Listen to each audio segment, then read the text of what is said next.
What's up, guys? As I said, we have a very special guest on with us today. We have VeniVidi1993.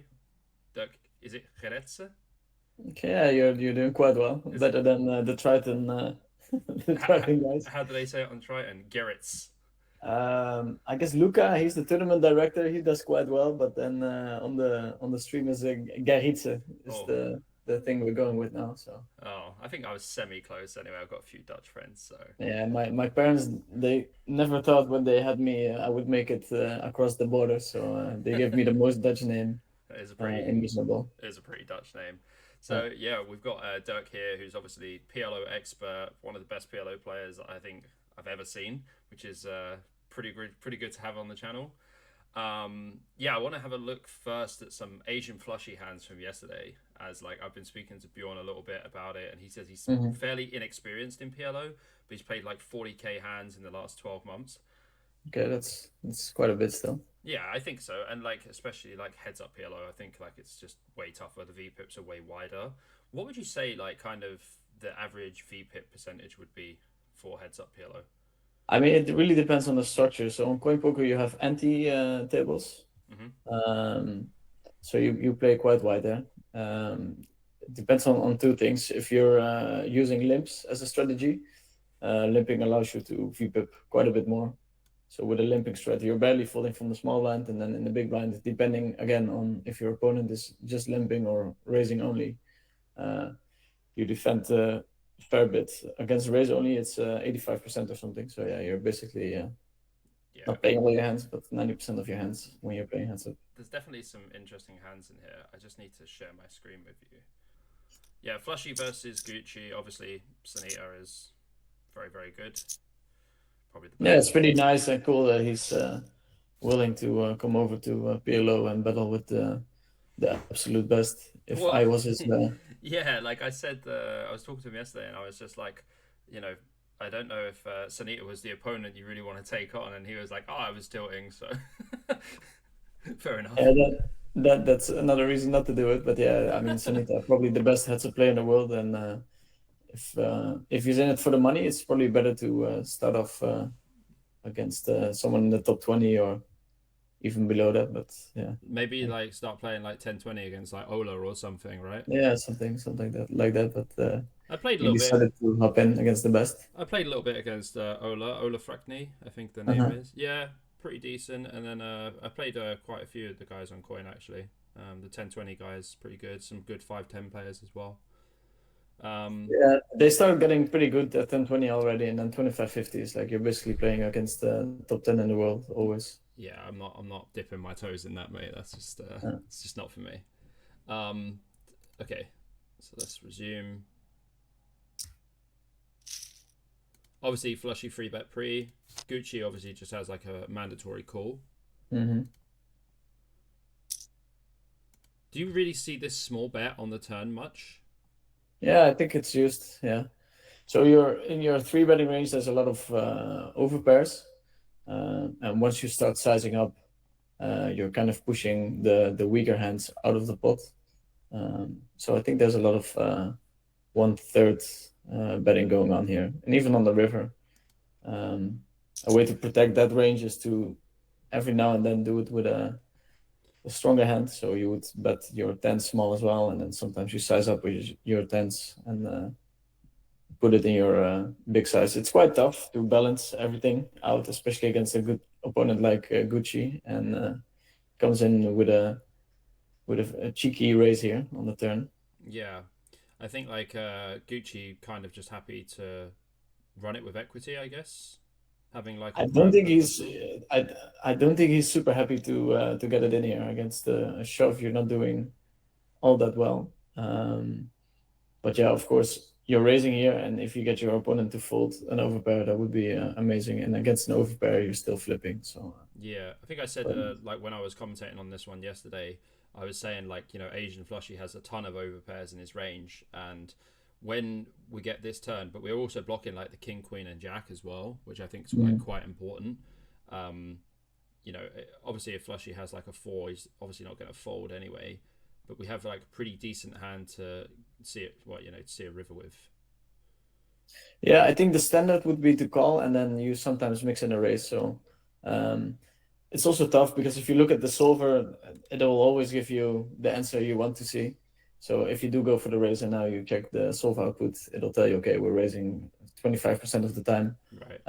So you'll be like, okay, I made the right play, but it's very important to actually know the frequencies and try to hit them roughly.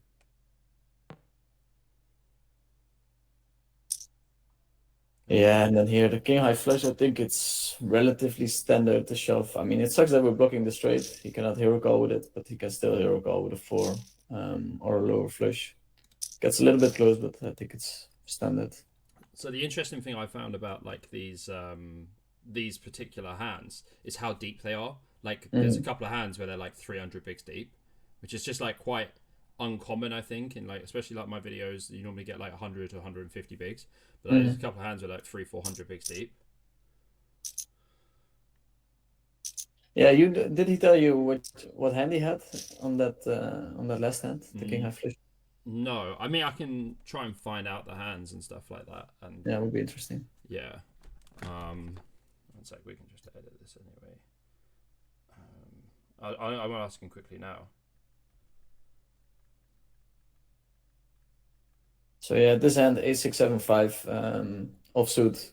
It's a nice quote unquote bluff open. You're blocking an ace, so you do get 3-bet a little bit less, and you do generate folds a little bit more.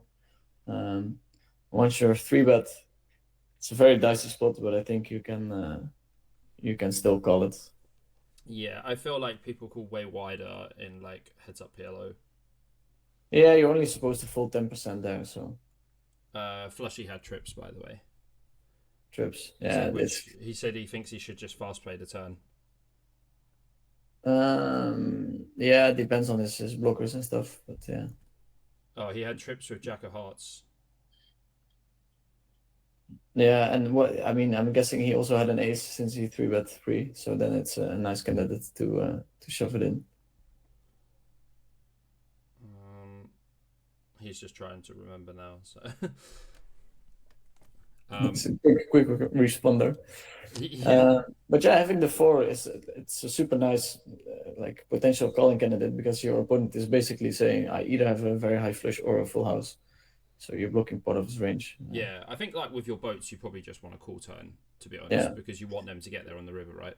Probably with your lower boats, you're calling the turn, and then with your high boats, maybe you consider raising, and then with your strong trips, you're also raising the turn. Yeah, yeah. So And like maybe here, here I think like you kind of like just have to call pre, not like in love with it. no, it's very much at the bottom, but yeah. Yeah, the 5-6-7's doing well, but like the ace, obviously you just got like a nut blocker, but it's very hard to like use like nut blockers. I think in heads up PLO, just like people just don't fold, right? Like they're just non-believers. Yeah, like a hand you would fold here is like ace jack 2-4 pre-flop, where Yeah, the top side of your hand is just like super blocked by his 3-betting range, and then the bottom is not connected enough. This is just about enough. yeah. Proceeding here, half pot. Yeah, I mean, I don't think we always step there. It's nice to have a heart. So when you're stepping, you're looking for either a very strong hand or a hand that blocks his continuing or check raising range. So we do have a 6 of hearts here. We do have an open ender, so stepping can never be wrong. But if we do get check raised here, it's quite bad for our hand. Yeah. So checking back sometimes is not too bad either. Yeah. I don't think we're in love with getting raised here, to be honest. No, we do have a pair and open ender to the nut, so it's fine. Yeah, and obviously blocking the 5 is, I mean, somewhat something. Yeah, all the cards are working quite well with the board. So we have 1 spade, 1 heart. Okay, well now our hand is pretty bad, so we can start considering either pulling a big bluff here or giving up on the hand. Yeah, use like 2/3 size. Yeah, I mean we're basically only betting full houses here or very high flushes, so I wouldn't mind a pot bet, but yeah, Yeah, I it's think just you see like Gucci and Omaha for rolls. I think you see them using pot bet way more than they use yeah. like their 2/3 size. Like I've watched a Yeah, I fair think amount of them. theoretically it would be more in line with the hand that you're representing. And then this is just the perfect run out for a bluff.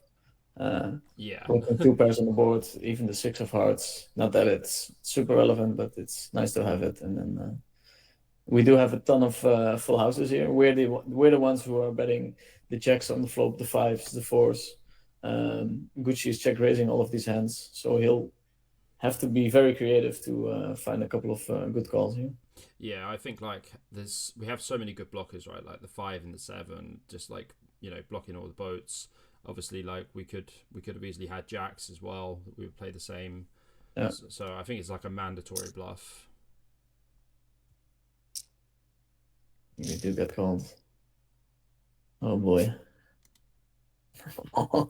Yeah, Gucci just don't care, man. yeah, but like once you have the four, so what I'm saying is we don't have the jacks, we don't have the fives, we don't have the fours. So now we have to get some calls from other hands, and this hand is kind of perfect where we're blocking the four, and with the four we're blocking so many full houses, 5-4, jack four, 7-4. So it's a super relevant blocker. So I think I mean, it sounds rare, but it's relatively standard to call here on the river because we won't have any of those full houses that are in AsianFlushie's range. So yeah. Yeah, I think like Gucci just has to call. Like I think once he makes a flush, he has to call blocking the boat as well. Yeah, I think the four is more relevant than the flush actually. Yeah, Um, so just blocking your the value range of your opponent so heavily, I think even without the flush, you would consider calling it. yeah, pretty nice call.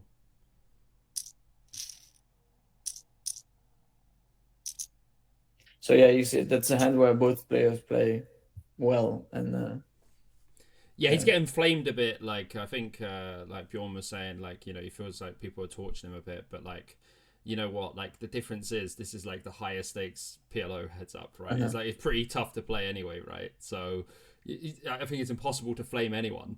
Yeah, I Like mean, my experience from people who are flaming from the sidelines, they usually are losing poker players or yeah, like like 1 cent, the 2 cent amount of players. times that people have flamed me in the chat, and I'm like, well, guess what? I made millions playing poker, and you're probably the losing player. It's Yeah, funny. The chat pros yeah. That's the are most always common there. situation, isn't it? Really.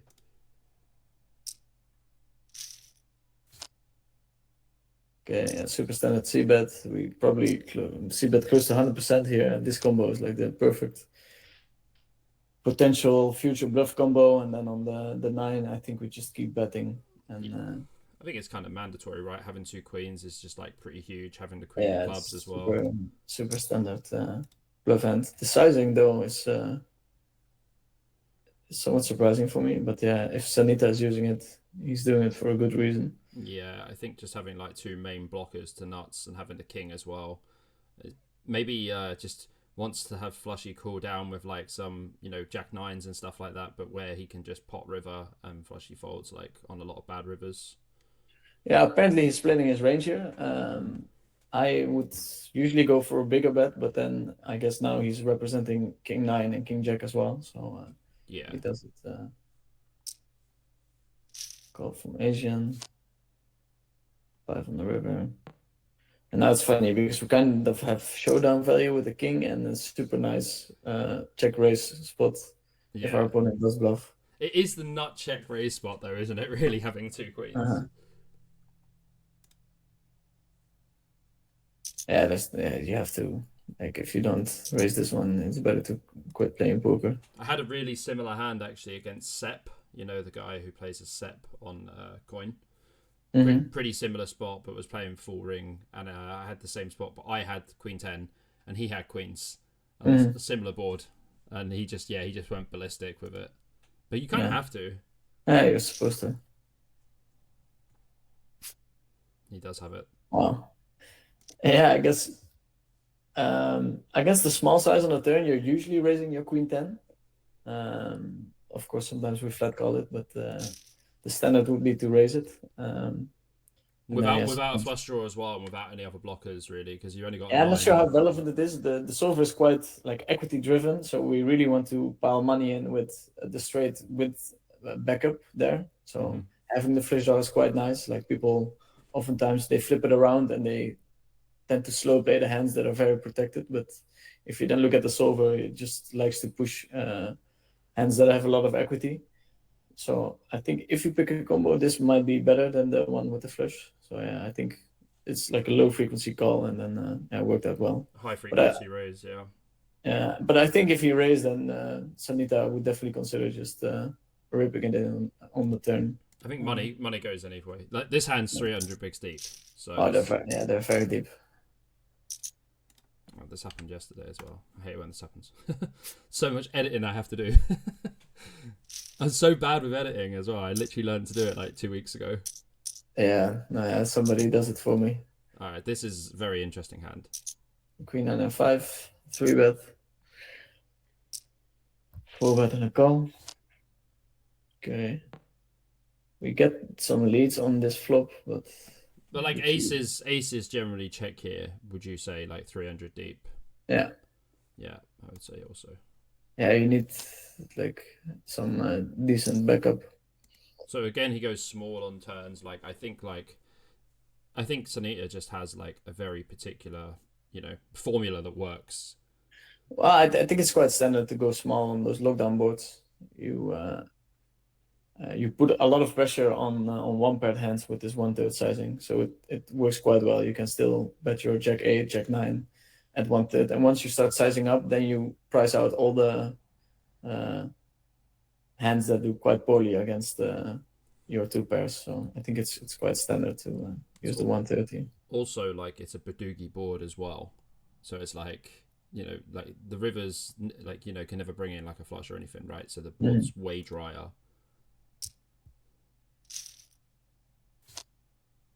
Oh boy. Pot, I guess. Yeah, wait till you clear. I'm trying to like figure it out. It's probably nice to size big here, and try to make a Jack 10 hero call or something. So yeah, I think a bigger size is nice. Especially against the Hold'em guys, they seem to love their blockers. So yeah, Jack 8 deuce 9 4.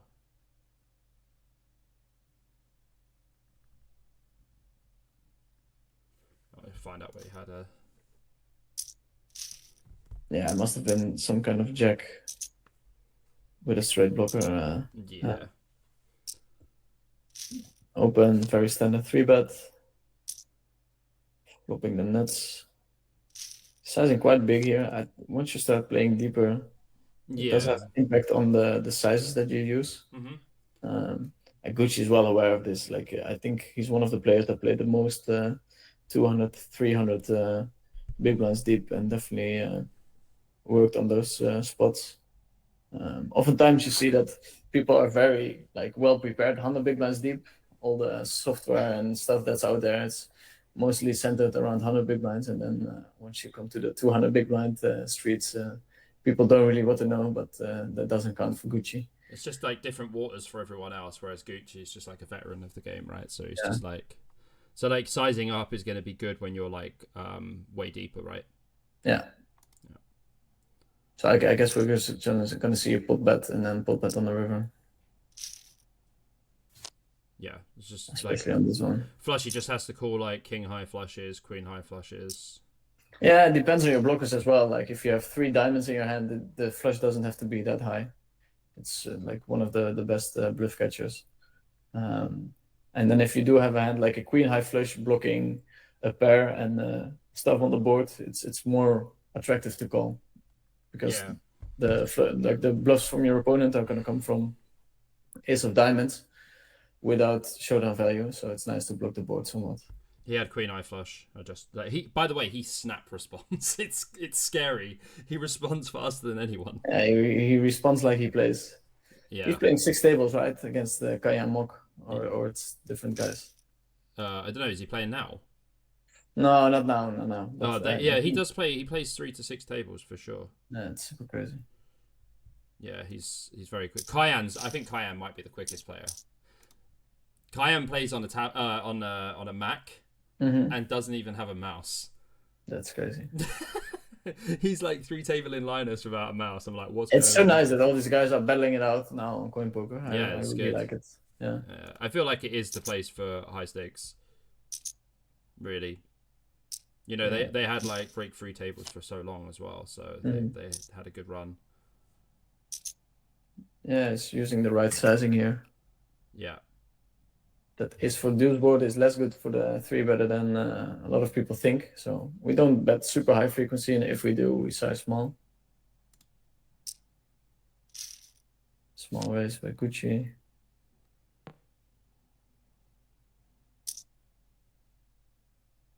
Sizing up. It's pretty dicey already for Brian. It's very, very, very dicey on the turn. Like your opponent has to be so creative to be ahead of his range there. Yeah. And then now with the 5 coming in, of course, I think check calling is better. Yeah. It allows like Gucci to bluff some stuff as well, right? Yeah, we're blocking the ace, and if Gucci like somehow found a bluff or whatever, then he can still go for it on the river. And now we take away that opportunity. We have the third straight, so it's not like we can get caught by a lower straight. Yeah. So leading with 6-8 would make more sense in my mind, where he might check back with the lowest straight. So I don't really like the lead. I think I would just check river as well. Like check if calling Gucci's got be- a hand with like king 5-5 or something like that, would be the right? standard line. But then it's very funny when people look at those kind of spots and they flame someone for it. If you then look in the solver, the decisions are usually they run so close. It's like a couple of big blinds of a mistake. So yeah. Yeah. I mean, yeah, he has it. Yeah. There's a couple more hands I want to just try and funny sizing as well from Janita. Yeah. Small re-raise size. There's a couple of really juicy ones coming up. 3 bets, potentially a bit loose, but not horrible. On this flop, we probably got some leads and 4-bet bots. I think like in this spot, Gucci just has like raw aces quite a lot. Like I think raw, like completely dry aces, we're checking back on the flop. Oh no, I mean like aces like with like nut flush draw or backdoor nut flush draw, maybe with some kind of yeah, with the nut flush draw, probably sizing a little bit smaller, but some kind of backup. I don't think we can fold here. Yeah. So yeah.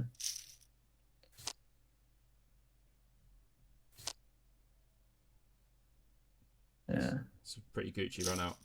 Yeah. Also, like such a sick hand to be up against. I know it's so sick. And you get it in, and you're like, "Fuck yeah, I'm in horrible shape," and then you're in such good shape. When you get it in as flushy, you're like, "Oh, yes, it's great." And then when you see the hand that Gucci's got, you're like, "What the fuck? Like, how?" Yeah. You're not psyched in Asian's shoes, but yeah, this is not. Having no flush draw as well is not great. All right, this is a pretty important hand, I believe. Okay, check. He's betting. I guess most of the time we're raising, and then sometimes maybe we call this combination. Yeah, I think you'd pot here a lot, like not having like immediate outs on turn, like as in no straight cards, no flush cards. So like there's quite a lot of bad turns for nines. Raising queen. That's a good one. That's a nice one there. Continues betting. Wow. Yeah, and then on this river, yeah, we always shove like hands you would consider checking are like queen 9 or queen 7, something like that. Yeah, you got to give them rope to hang themselves. Yeah, this is just this too easy of a shot. Yeah, it's pretty nice. Like look at this hand, they're 400 bigs deep. Yeah, it's crazy.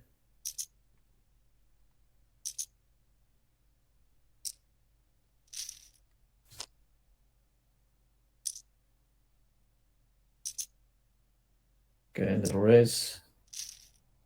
Standard. Now we're checking, blocking the board as well, which is nice. So this would be kind of the perfect bluff catcher, I think, where we're blocking the board somewhat. We have the second high flush. Gucci is still very capable to turn a naked ace club blocker on the flop into a bluff. So I don't think we can ever consider folding here. But we'll see. You just check call, right, the whole way. Yeah, you just go, and he either has the ace high flush or the blocker. Yeah, blocker, just the bit, like, just the bit, yeah. right? Yeah, I think he just had the bit, to be honest. Yeah, it's funny because he's not betting the river, so he definitely didn't have a naked blocker, or maybe he like hit a straight or something on the river where he felt like he's still beating some sets. Had some showdown value. Yeah. This hand is the big discussion hand that like Bjorn's been mentioning to me yesterday, Okay. and like I just want you to be like straight with the whole hand. I want to hear exactly what you have to say. I'm not going to say anything. I'm just going to listen. Okay, decent flop.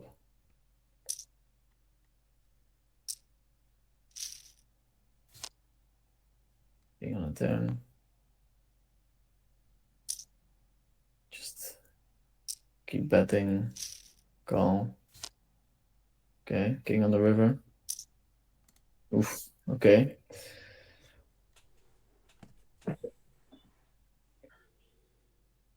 Yeah, I mean, he's basically wrapping a full house with a king at this point. So I don't think we get to raise ever with this kind of hand, unless we're 700 big blinds deep and we want to consider turning our eights into a bluff, because that's the hand our bluffs could come from. So I think we have a pretty standard call. I don't think you're supposed to fold here. Obviously, we're not really blocking his full houses, which sucks. Like, it's way nicer to have king 4 here than to have eights. But I think I just close my eyes and call, and I don't think I ever touch the raising button, unless it's for a crazy bluff. I guess he's shoving here for value since he's got a no limit hold'em background, and he's like, his full house is good enough here. Yeah, and he might still get a fold. Then he's dead. Like, if Gucci's calling here, it's that's bad news. Yeah, so like my discussion with Bjorn earlier, I just basically said like when he pots that river, like eight's kind of become like a bluff catcher in a way. Eight's our bluff catcher there. Yeah, that's what I was saying. But then he gave his reasons for like why eights he wanted to put the money in, because he didn't think that he has a lot of king sevens and king fours. But I just said like obviously in this heads up PLO high stakes ranges are like super wide. So he has a lot of like 7-4s, like 7-10-6 stuff like that with a king, like for sure. Yeah, and he's a brilliant guy, right? So whenever he's saying or like coming up with a reason to raise there, I want to be the last person that doubts it or that tells him that's not a good reason to do it. I just think that ranges are so condensed there that you're going to run into a king high full house a lot. Yeah, by river they're so condensed. And I don't know if you need to find your raises in that way, where this is such a special line, doesn't really happen often. He's really, really polarizing his range. I don't think if we need to have too many raises there, unless we happen to have a king high full house. Yeah. Then again, if you watch it, it looks like very bad. Probably if you put in a solver, it's you're losing a lot of money with a raise there, but it's people will tell you you're just putting 30k into into the fire. and yeah, you're lighting 30k on fire. That's not how it works. No, that's not the equity of your play, but it's gonna cost you money. I mean, this is pretty like mandatory jam river, I think, for Gucci after going bet. Yeah, surely your opponent still has to find calls with just a queen actually, and some blockers on this kind of run out. So even like queen 5 and stuff like that. Even like your 9-5s probably want to call. It's pretty sweet river. Yeah, good. Yeah, good choice of river. Okay, last hand. I think this is the key hand. Okay, this is the last one, promise.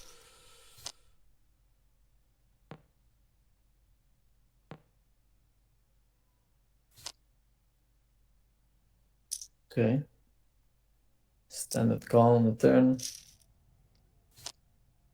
Opa. Okay, that's nice. Small bet on the river. Yeah, very standard pot bet. I love your face. You're like, Yeah, you know, like the thing is, our range is quite capped, and Gucci is like such an aggressive player in some kind of spots where he will be aware of the fact that if he has 6-4 here or whatever he was betting with, 7-8-4, that is the kind of hand that the solver wants you to turn into a bluff here on the river. So I think folding is out of the question.